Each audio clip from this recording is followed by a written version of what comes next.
Trump suddenly appears in restaurant diner. Just watch what happens next.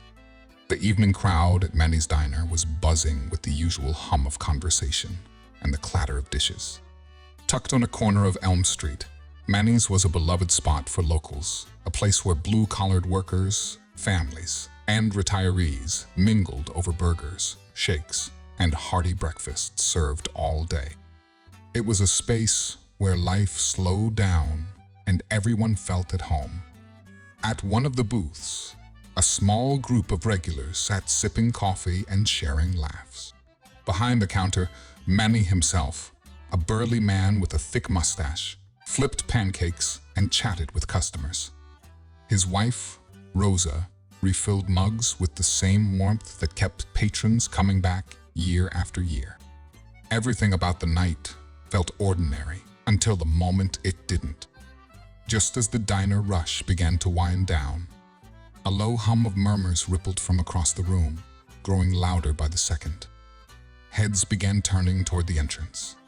Black SUV pulled up to the curb outside, followed by another, their windows tinted. Curious whispers filled the air. "What's going on?" someone asked.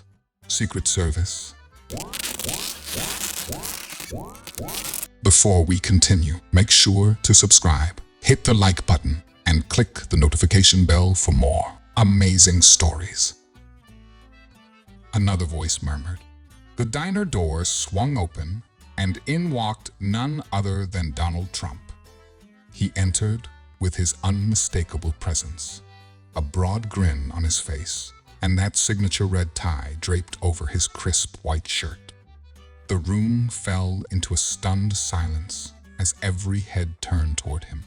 For a moment, no one could believe their eyes. Donald Trump here in Manny's diner? Trump scanned the room with a smile that suggested he had just stumbled upon an old friend. "What's everybody having tonight?" he boomed, breaking the silence with a jovial tone. The room erupted into cheers, applause, and laughter. Phones shot up as people scrambled to capture the moment. A few patrons called out, "We love you, Mr. Trump." And without missing a beat, he responded, "I love you too." Manny rushed from behind the counter, wiping his hands on his apron as he approached Trump with wide eyes. "Mr. President, what an honor.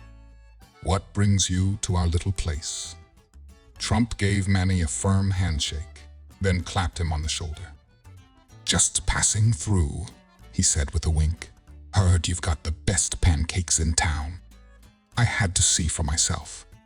Manny beamed with pride. "We'll make sure you get a stack, sir, on the house." Trump shook his head.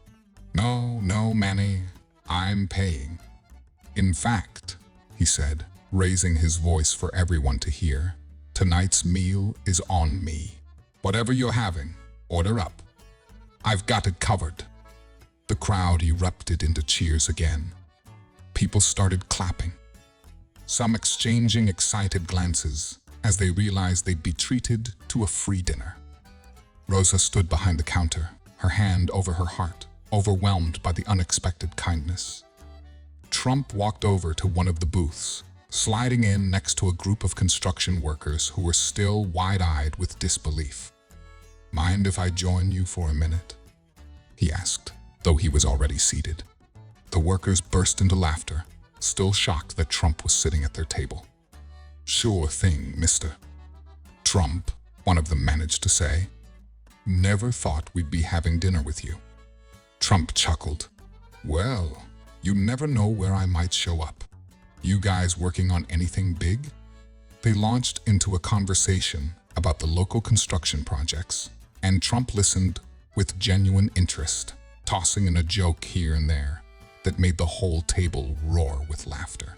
The warmth and energy he brought seemed to lift the entire diner, filling it with a sense of celebration. Meanwhile, Rosa worked quickly behind the counter, coordinating with the cooks to get the orders out fast.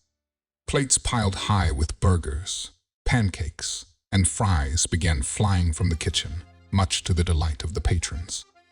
Every few minutes, Trump stood from the booth, walking around to shake hands, sign hats, and take selfies with anyone who asked. A young boy approached, clutching a menu nervously. "Mr. Trump, can you sign this for me?" Trump knelt slightly to meet the boy at eye level. "Of course, buddy," he said, taking the menu. "What's your name?" "Ethan," the boy whispered, still starstruck. "Well, Ethan, this is going to be the best autograph menu you've ever seen," Trump said with a playful grin. He scribbled his signature across the top, making sure the pen strokes were bold and dramatic. The boy beamed as he ran back to his parents, holding the menu like it was a treasure.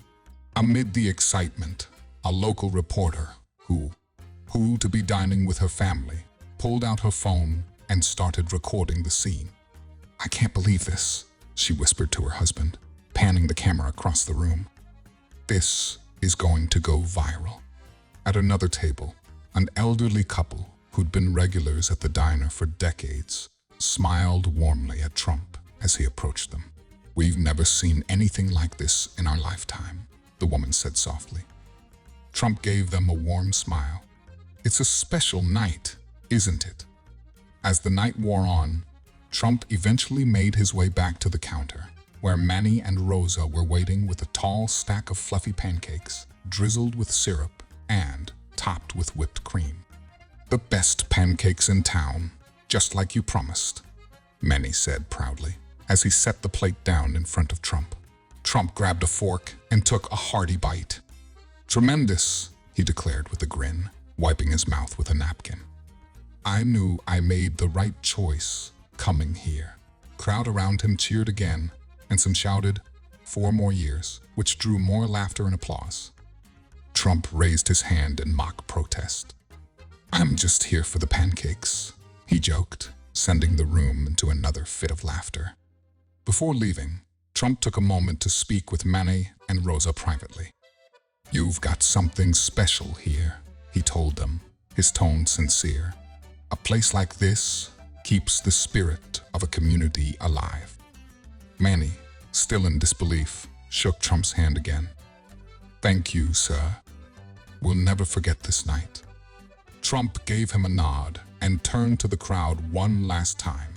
"All right, folks, enjoy your meals, and remember, keep working hard, keep believing, and never give up. That's how we make America great." With a final wave and a few more selfies, Trump headed for the door. As he stepped outside, the crowd erupted into applause one last time. Watching as he climbed into the waiting SUV, the vehicle pulled away into the night, leaving behind a diner full of people buzzing with excitement and disbelief at what they just experienced. The video of Trump's surprise visit spread like wildfire on social media, drawing millions of views in hours.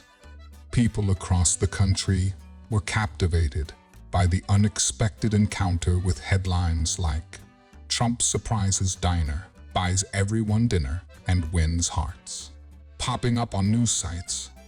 The visit sparked debates and conversations. Some praised his spontaneity and generosity, while others were left wondering what other surprises he might have in store.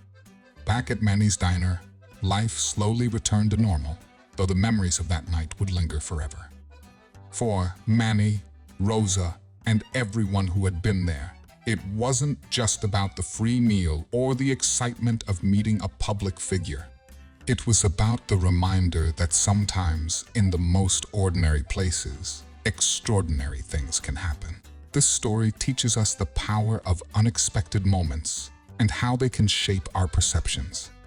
When someone as famous and polarizing as Donald Trump steps into an ordinary setting like a diner, it challenges our preconceived ideas about public figures. Encounters like these remind us that even individuals in the spotlight can have spontaneous human interactions that leave lasting impressions, both positive and negative. It also highlights how small acts of generosity, such as buying meals for strangers, can spark joy and bring people together, if only for a moment. At the same time, It shows how public figures can influence the way communities respond, shifting the mood in a space just by their presence. More importantly, the story invites us to reflect on the nature of public perception. It shows that people tend to interpret events through the lens of their personal experiences and beliefs. What may seem like a genuine, kind gesture to one person could be seen as a calculated act by another. It's up to each of us to decide what these moments mean and how they fit into the broader picture of who someone is. This story leaves us with an important question. Are spontaneous moments like these reflective of a person's true character? Or do they create a version of themselves they want others to see? How much weight should we give to isolated gestures when forming opinions about someone in the public eye? Let us know what you think.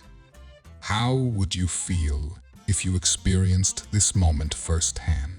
Kickstart your content creation with Jenny and unleash your creativity. Binding bonds through beautiful tales. Thank you for watching.